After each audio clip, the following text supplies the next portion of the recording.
കുട്ടികൾക്ക് വിശന്നാലും ഇല്ലെങ്കിലും കറക്റ്റ് സമയത്തിന് ഫീഡ് ചെയ്യണം എന്നുള്ളൊരു റെസ്പോൺസിബിലിറ്റി തലയിൽ കയറ്റിയിട്ടുള്ള പാരന്റ്സ് എപ്പോഴെങ്കിലും അവര് ഫിസിക്കലി ഓക്കെ ആണെന്ന് നമ്മൾ അന്വേഷിക്കുന്ന അതേപോലെ തന്നെ മെന്റലി ഓക്കെ ആണോ, അവരുടെ ഉള്ളിൽ എന്താ ഫീൽ ചെയ്യുന്നത് എന്നുള്ളത് എപ്പോഴെങ്കിലും ശ്രദ്ധിക്കാറുണ്ടോ?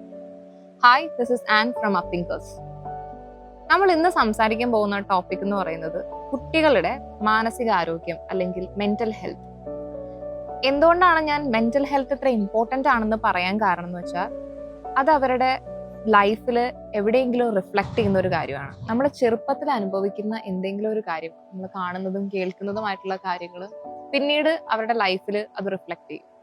സോ അവർ ചെറുപ്പത്തിൽ ഉണ്ടാക്കുന്ന റിലേഷൻഷിപ്സ് ബിൽഡ് ചെയ്യുന്ന കാര്യത്തിൽ, അതുപോലെ അവരുടെ അക്കാഡമിക്സ് ഗ്രേഡ്സ്, അതുപോലെ അവരുടെ ഓവറോൾ ഡെവലപ്മെന്റിനെ മുഴുവനും ബാധിക്കുന്ന ഒരു മേജർ ഫാക്റ്റാണ് ഇവരുടെ മെന്റൽ ഹെൽത്ത് എന്ന് പറയുന്നത്. സോ ഇന്ന് ഡിസ്കസ് ചെയ്യുന്നത് എന്താണ് മെന്റൽ ഹെൽത്ത്, അതുപോലെ മെന്റൽ ഹെൽത്ത് ട്രീറ്റ് ചെയ്യുന്ന രീതിയിൽ പാരന്റ്സിന്റെ സൈഡിൽ നിന്ന് ഉണ്ടാകുന്ന മിസ്റ്റേക്സ്, അതിനുള്ളൊരു സൊല്യൂഷൻ, ഇതൊക്കെയാണ് നമ്മളിന്ന് ഡിസ്കസ് ചെയ്യുന്നത്. സോ എന്താണ് മെന്റൽ ഹെൽത്ത്? മെന്റലി ഓക്കെ ആണെന്ന് പറയുന്നത് കുട്ടികൾ എപ്പോഴും ഹാപ്പി ആയിട്ടിരിക്കുന്നതല്ല. അവര് ഭയങ്കര ഹാപ്പി ആയിട്ടിരിക്കുന്നത് കൊണ്ട് മെന്റലി ഓക്കെ ആണെന്ന് നമുക്ക് പ്രെഡിക്റ്റ് ചെയ്യാൻ പറ്റില്ല. ശരിക്കും പറഞ്ഞു കഴിഞ്ഞാൽ അവരുടേതായ നമ്മളിപ്പോ ഇത്രയും നമ്മൾ ലോകം കണ്ടിട്ടുണ്ട്, അതുകൊണ്ട് നമുക്കതൊരു വലിയ കാര്യമായിരിക്കാം. പക്ഷെ കുഞ്ഞു കുട്ടികൾക്ക് അവരുടേതായ ചെറിയ ചെറിയ സ്ട്രെസ്സുകളൊക്കെ ഉണ്ടാവും. അത് അവരെങ്ങനെയാണ് ഹാൻഡിൽ ചെയ്യുന്നത്, അല്ലെങ്കിൽ എന്താ പറയാ, അവരൊരു ഡിസിഷൻ എടുക്കേണ്ട സമയത്ത് ഡിസിഷൻസ് എങ്ങനെയാണ് ക്രിയേറ്റ് ചെയ്യുന്നത്, മേക്ക് ചെയ്യുന്നത്, കുട്ടികളായിട്ടുള്ള ഒരു റിലേഷൻഷിപ്സ് എങ്ങനെയാണ് മെയിൻറ്റെയിൻ ചെയ്യുന്നത്, ഇതെല്ലാം മെന്റൽ ഹെൽത്തിനെ ബാധിക്കുന്ന കാര്യമാണ്.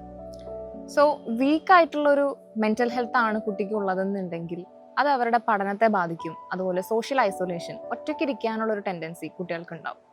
സോ ചെറിയ പ്രായത്തിൽ അതെങ്ങനെയാണ് നമ്മൾ ട്രീറ്റ് ചെയ്യുന്നതെന്നുള്ളത് വളരെ ഇമ്പോർട്ടൻ്റ് ആയിട്ടുള്ള ഒരു കാര്യമാണ്.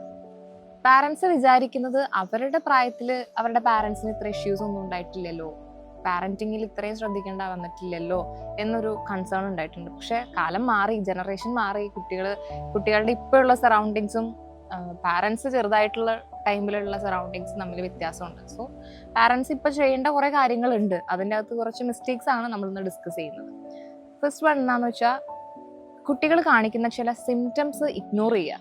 ഫോർ എക്സാമ്പിൾ, അവരിപ്പോൾ എന്തെങ്കിലും ഒരു ഹാബിറ്റ് ചെയ്യുന്നത് ഇഷ്ടമുള്ള കുട്ടിയാണ്. ചില കുട്ടികൾക്ക് എപ്പോഴും പടം വരയ്ക്കുന്ന ഒരു ശീലം ഉണ്ടാവും.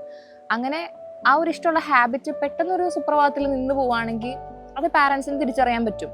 അതുപോലെ സൈക്ലിംഗ് ഇഷ്ടമുള്ള കുട്ടികൾ പെട്ടെന്ന് ആ ഒരു ഹാബിറ്റ് മാറ്റുക. അതുപോലെ സഡൻ ആയിട്ടുള്ള ഒരു ചേഞ്ച് നമ്മൾ നോട്ടീസ് ചെയ്യണം. അതുപോലെ ദുശീലങ്ങൾ മാറ്റിയിട്ടുള്ളത്, അതായത് ഇപ്പോൾ നഖം കടിക്കുന്ന ഒരു ശീലമുള്ള കുട്ടി ആ ഒരു ഹാബിറ്റ് മാറ്റി, പാരൻസ് അത് മാറ്റിയതിന് ശേഷം വീണ്ടും ആ ഒരു ഹാബിറ്റിലോട്ട് വരിക. അല്ലെങ്കിൽ പേടി വരിക, ഇത്ര നാളും പേടിയില്ല, പട്ടിനെ കാണുമ്പോൾ പേടിയില്ലാത്ത കുട്ടി പെട്ടെന്ന് അതിനോടൊരു പേടി വരിക. അങ്ങനെ ഇത്ര നാളും പേടിയില്ലാത്തൊരു കാര്യം പെട്ടെന്നൊരു ആങ്സൈറ്റി അല്ലെങ്കിൽ ഒരു എന്താ പറയാ, ഒരു ടെൻഷനും കാര്യങ്ങളൊക്കെ കാണിക്കുന്നുണ്ടെങ്കിൽ അതൊരു സിംറ്റം ആണ്. അങ്ങനെ ചെറിയ ചെറിയ സിംറ്റംസ് കാണിക്കുന്നുണ്ടെങ്കിൽ അത് നോട്ടീസ് ചെയ്യുക. എക്സാമ്പിൾ പറയാനാണെങ്കിൽ ഇപ്പൊ എൻ്റെ കേസിൽ എനിക്ക് എക്സാം ഉള്ള സമയത്ത് രാവിലെ ഒരു ഭയങ്കരമായൊരു ബുദ്ധിമുട്ടായിരിക്കും, ഛർദ്ദിച്ചിട്ടേ എനിക്ക് പോകാൻ പറ്റുള്ളൂ. അങ്ങനത്തെ ഒരു സിറ്റുവേഷൻ ആണ്. എനിക്ക് വലിയ വലിയ എക്സാം ഒക്കെ വന്നു കഴിഞ്ഞ് കഴിയുമ്പോൾ ആ ഒരു ടെൻഷനും കൊണ്ട് ഉണ്ടാവുന്ന, നമ്മൾ കഴിക്കുന്ന ഫുഡിന്റെയോ അല്ലെങ്കിൽ വയറിന്റെ പ്രശ്നമൊന്നും ആയിരിക്കില്ല, ചിലപ്പോൾ ആ ഒരു ടെൻഷനും കൊണ്ട് ഉണ്ടാവുന്ന physical illness without any reasons എന്നൊക്കെ പറയില്ലേ, അതാണ്. കുട്ടികൾക്കും അത് കാണിക്കും. കുട്ടികളും ഇതുപോലെ എന്തെങ്കിലും ഒരു സ്ട്രെസ് ഉള്ള സമയത്ത് അവരും, ചില കുട്ടികൾ പറയുന്നത് കേൾക്കാം, രാവിലെ തന്നെ സ്കൂളിൽ പോകാൻ വേണ്ടിയിട്ട് തലവേദനയാണെന്ന് പറയും, വയറുവേദനയാണെന്ന് പറയും. ചിലപ്പോൾ അത് ഡോക്ടറെ കൺസൾട്ട് ചെയ്ത് കഴിഞ്ഞ് കഴിയുമ്പോൾ സ്കാൻ ചെയ്താലും ഒരു പ്രശ്നമില്ലാത്തൊരു കാര്യമായിരിക്കും. ചിലപ്പോൾ ഈ സ്കൂളുകൾ ഉണ്ടാവുന്ന ചിലപ്പോൾ ബുള്ളിങ് അല്ലെങ്കിൽ എന്തെങ്കിലും ഒരു സ്ട്രെസ് കൊണ്ടായിരിക്കാം. നമുക്കത് വലിയ കാര്യമായിട്ട് തോന്നണമെന്നില്ല. പക്ഷെ കുട്ടികളെ സംബന്ധിച്ച് അവരുടെ പ്രായത്തിൻ്റെതായ സ്ട്രെസ് അവർക്ക് ഉണ്ടാവും. അപ്പോൾ അതിൻ്റെ ഭാഗമായിരിക്കാം അവർ കാണിക്കുന്ന ചില സിംറ്റംസ്. അത് നോട്ടീസ് ചെയ്യാനായിട്ട് പാരൻസിനെ പറ്റുള്ളൂ. അത് ഇഗ്നോർ ചെയ്ത് കളയുന്നതാണ് ഒരു തെറ്റ്, ഒരു മിസ്റ്റേക്ക് എന്ന് പറയുന്നത്. രണ്ടാമത്തെ ഒരു മിസ്റ്റേക്ക് എന്ന് പറയുന്നത് അക്കാഡമിക്സിൽ ആവശ്യമില്ലാതെ അവർക്ക് കൊടുക്കുന്ന ഒരു പ്രഷറാണ്. പഠിക്കണം, അതിപ്പോൾ പാരൻസിന് കിട്ടാത്തൊരു ഓപ്പർച്യൂണിറ്റി കുട്ടികൾക്ക് കൊടുക്കണം എന്നുള്ളൊരു നല്ല ചിന്തയിൽ നിന്ന് വരുന്നതായിരിക്കാം ഇവർക്ക് കൊടുക്കുന്ന ആ ഒരു പ്രഷർ. പക്ഷേ അത് നെഗറ്റീവായിട്ടേ അവർക്കത് ബാധിക്കുള്ളൂ. ഇപ്പോൾ ചെറുപ്പത്തിൽ നമ്മൾ സ്കൂൾ വിട്ട് വന്ന് നമ്മൾ മാർക്ക് കാണിച്ചു കൊടുക്കുമ്പോൾ പാരൻസ് ചോദിക്കുന്നത് ചിലപ്പോൾ നെയ്ബർ ആയിട്ടുള്ള കുട്ടിയുടെ മാർക്കായിരിക്കും, അല്ലെങ്കിൽ ക്ലാസ്സിലെ ബാക്കി ടോപ്പേഴ്സിന്റെ മാർക്കായിരിക്കും ചോദിക്കുന്നത്. അപ്പൊ തന്നെ കുട്ടികൾക്ക് ഒരു സ്ട്രെസ്സാണ്, ഞാൻ മേടിച്ചത് പോരാ, ഞാൻ മേടിച്ച മാർക്ക് അല്ല അമ്മ അല്ലെങ്കിൽ അച്ഛൻ ചോദിക്കുന്നത് ടോപ്പ് മാർക്ക്. അപ്പൊ എന്നേക്കാളും അപ്പൊ ഒരു ചെറിയ മനസ്സിൽ വരുന്നത് കമ്പാരിസൺ ആണ്. ഞാൻ പോരാ, അല്ലെങ്കിൽ ഞാൻ മേടിച്ച മാർക്കല്ല വലുത്. അങ്ങനെ ഒരു നെഗറ്റീവ് ആയിട്ടുള്ള ഒരു തോട്ടാണ് കുട്ടികൾക്ക് ഉണ്ടാവുന്നത്. ആ ഒരു കമ്പാരിസൺ വേറെ കുട്ടികളായിട്ടുള്ള എല്ലാ കുട്ടികളും യുണീക്കാണ്. അവർക്ക് അവരുടേതായിട്ടുള്ള ടാലൻസ് ഉണ്ടാവും, അവരുടേതായിട്ടുള്ള കഴിവുകളും, അവർക്ക് ഇൻട്രസ്റ്റിംഗ് ആയിട്ടുള്ള വേറെ ഏതെങ്കിലും ഏരിയ ഉണ്ടാവും. പഠിക്കാൻ ചിലപ്പോൾ നല്ല കഴിവുള്ള കുട്ടിക്ക് പടം വരയ്ക്കാൻ കഴിവുണ്ടാവില്ല. അപ്പോൾ ആ ഒരു സെൻസ് പാരന്റ്സിന് ഉണ്ടാവണം. പാരന്റ്സിന് ചിന്തിച്ചു കഴിഞ്ഞാൽ മനസ്സിലാക്കാൻ പറ്റുന്ന കാര്യമുള്ളൂ ഇതൊക്കെ. സോ ആവശ്യമില്ലാത്തൊരു ബേർഡൻ ഫീലിംഗ് കുട്ടികൾക്ക് പഠിക്കുന്ന കേസിൽ കൊടുക്കാതിരിക്കുക. ഇനി ഇതിന്റെ എല്ലാം സൊല്യൂഷൻ ആണ് പറയുന്നത്, ബീയിങ് അവെയർ അബൌട്ട് ദം. കുറച്ച് സമയം അവർക്ക് വേണ്ടി ചെലവഴിച്ചു കഴിഞ്ഞു കഴിഞ്ഞാൽ പാരന്റ്സിന് ചെയ്യാൻ പറ്റുന്ന കാര്യമേ ഉള്ളൂ. ചില കുട്ടികൾ ട്രോമറ്റൈസ്ഡ് ആവാന്ന് പറയും.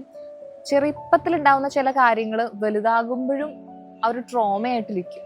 സോ ചൈൽഡ്ഹുഡിൽ ഉണ്ടാവുന്ന ചില ഇൻസിഡൻസ് വലുതാകുമ്പോഴും അവരുടെ ക്യാരക്ടറിനെയും അവരുടെ ബിഹേവിയറൽ ചേഞ്ചിനെ എല്ലാത്തിലും റിഫ്ലക്ട് ചെയ്യുന്ന ഒരു കാര്യമാണ്.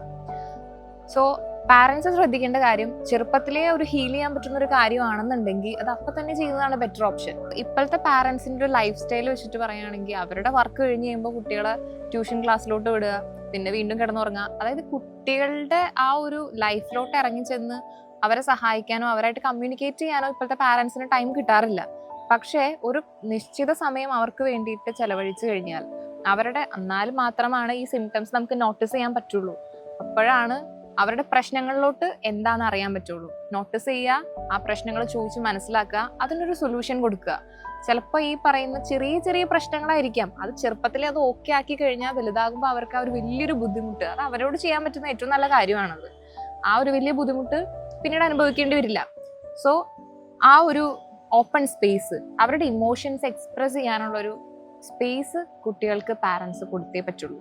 അല്ലാതെ വേറൊരു സ്ഥലത്തോട്ട് അവർക്ക് ഷെയർ ചെയ്യാനോ അല്ലെങ്കിൽ അവരുടെ പ്രശ്നം സംസാരിക്കാനോ ഒരു സ്പേസ് കിട്ടുന്നതിനേക്കാളും ബെറ്റർ ആണ് അവരുടെ വീടുകളിൽ തന്നെ ആ ഒരു സ്പേസ് കൊടുക്കുന്നത്.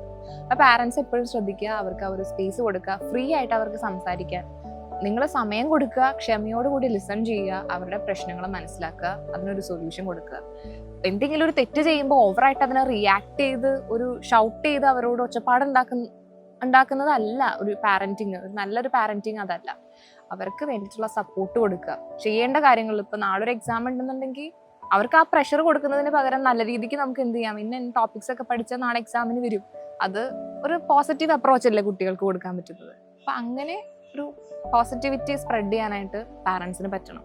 സോ ഇതൊരു ചെറിയ വീഡിയോ കൊണ്ട് ഉൾപ്പെടുത്തി തീർക്കാൻ പറ്റുന്ന ഒരു ടോപ്പിക് അല്ല, ഒരു വാസ്റ്റ് ആയിട്ടുള്ള ഒരു ടോപ്പിക്കാണ്. സോ ഇന്നത്തെ വീഡിയോ നിങ്ങൾക്ക് ഇഷ്ടപ്പെട്ടെങ്കിൽ പാരന്റ്സിന് ഷെയർ ചെയ്യുക, യൂസ്ഫുൾ ആണെങ്കിൽ ലൈക്ക് ചെയ്യുക. And as a reminder, a happy mind leads to a healthy life. Bye.